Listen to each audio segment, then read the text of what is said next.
Morning. आज हम honours part third के पेपर 9th के विषय में डिस्कस करेंगे कि किस प्रकार से एग्जामिनेशंस में आपका क्वेश्चन का पैटर्न रहेगा और किस प्रकार से मेन एग्जाम में आपका क्वेश्चन पेपर आएगा। और आपको जो तैयारी करनी है उसी अकॉर्डिंग करनी है जो पेपर का पैटर्न रहेगा। आपके पेपर का जो नाम है वो है geographical evolution of geographical thought and methodology.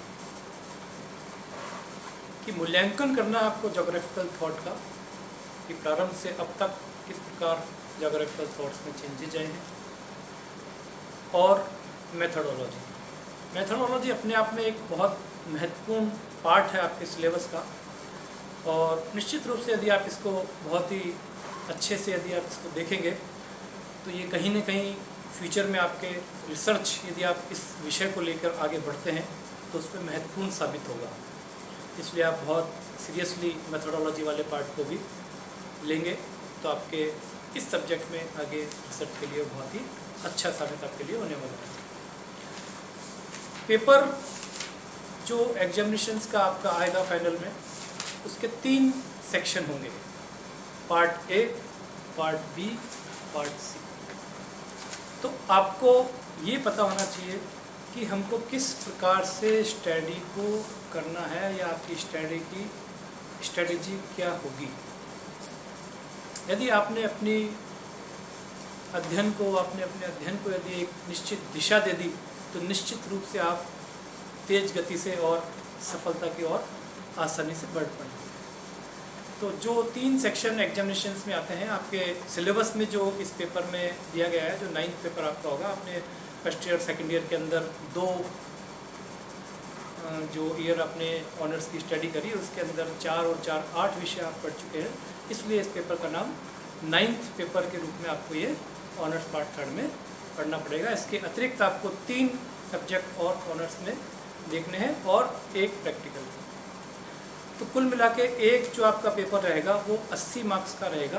तो 4 पेपर रहेंगे और 80 मार्क्स का ही आपका प्रैक्टिकल रहेगा। तो ऐसे करके 400 मार्क्स आपके थर्ड ईयर के अंदर टोटल रहेंगे, जिसमें से आपको मार्क्स लाना है। अब जो पेपर के सेक्शन की हम बात कर लेते हैं। सबसे पहला सेक्शन ए, जो ए सेक्शन आपके पेपर में आएगा, 3 घंटे में आपको पेपर करना होता है। तो ए सेक्शन के अंदर जो क्वेश्चंस आएंगे उनकी संख्या होगी 10 और टोटल मार्क्स उन 10 क्वेश्चंस के होंगे 50।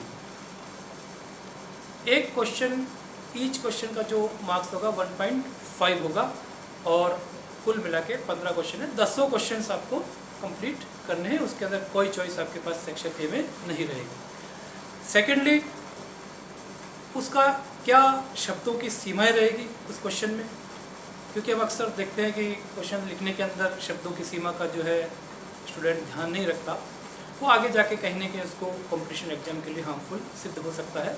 इसलिए आप अभी से अपनी इस तरीके की मेंटलिटी बना लें कि जो शब्दों का निर्धारण प्रश्न में दिया गया है, उत्तर का जो सीमा है उत्तर की, वो उन्हीं शब्दों के अंदर, हाँ 5-10 वर्ड थोड़े आगे पीछे हो सकते हैं, लेकिन उसी सीमा में आपको उसको देने का प्रयास करना चाहिए।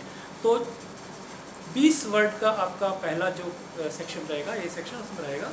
और उसके पश्चात सेकंड वाला जो सेक्शन होगा, सेक्शन बी जो होगा पेपर के अंदर, उसके अंदर मार्क्स होंगे आपके 20 मार्क्स का होगा और 5 प्रश्न आपको करने हैं। ईच क्वेश्चन के जो मार्क्स होंगे वो 4। अब 5 क्वेश्चंस के लिए आपको इसके अंतर्गत 5 यूनिट्स आपको सेक्शन बी में मिलेगी और उन 5 यूनिट्स में से आपको मिनिमम एक प्रश्न तीनों यूनिट से लेना है और कुल 5 प्रश्न करने हैं। 4 नंबर का एक प्रश्न होगा, टोटल मार्क्स होंगे 20। उसकी जो शब्दों की सीमा है वो है 40 वर्ड्स, 50 वर्ड्स। उसके बाद नेक्स्ट सेक्शन सी होगा और सी के अंदर आपको 3 यूनिट्स दी जाएंगी और प्रत्येक यूनिट के अंदर 2 क्वेश्चन होंगे, उनके बीच में अथवा होगा और होगा। उन दोनों में से आपको एक क्वेश्चन करना है। इस प्रकार से तीनों यूनिट्स आपको अटेंड करनी है। तीनों में से एक एक प्रश्न करना अनिवार्य होगा, जिसकी शब्दों की सीमा होगी 400 शब्द, 400 वर्ड्स के अंदर आपको उसको एक्सप्लेन करना है। इससे ज़्यादा आपको करने की आवश्यकता नहीं है, क्योंकि कई बार एग्जामिनेशन आप देते हैं तो बहुत ज़्यादा लिख देते हैं, ऐसे में जो चेक करने वाला होता है वो वर्ड्स की लिमिट ज़्यादा होने पे इरिटेट भी हो जाता है कई बार, और कई बार ये देखता है कि ये बच्चे कहाँ कंपटीशन एग्जाम में अपना स्थान बना पाएंगे, क्यों ये सही दिशा में नहीं जा रहे हैं। तो हमको उन बातों का विशेष ध्यान रखना है जो कि एग्जामिनेशन में कॉपी चेक करते वक्त या आपके एग्जामिनर जो होते हैं उनके ऊपर इम्प्रेशन अच्छा डाले कि आपने एक सदी हुई स्टडी की है, एक फ्रेम में आपने अपने स्टडी को डाला है और उस दृष्टि से ही आप आगे बढ़े हैं। तो ये आपके प्रश्न पत्र का रूप रहेगा। 80 नंबर का आपका प्रैक्टिकल होगा। ऐसे करके 400 मार्क्स की आपको इस पेपर में तैयारी करनी है। अब प्रश्न आता है कि इसके सिलेबस में क्या है क्या नहीं है। तो हमारा जो दूसरा लेक्चर हम देंगे या हम जो डिस्कस करेंगे सेकंड टाइम पे, वो ये करेंगे कि जो आपका सिलेबस है उनके 3 यूनिट हैं, उन 3 यूनिट में क्या क्या आपको देखना है, क्या क्या सिलेबस में सम्मिलित किया गया है, उसकी स्टडी हम करेंगे। आज के लिए इतना ही, उसके बाद हम नेक्स्ट लेक्चर में देखेंगे। Thank you.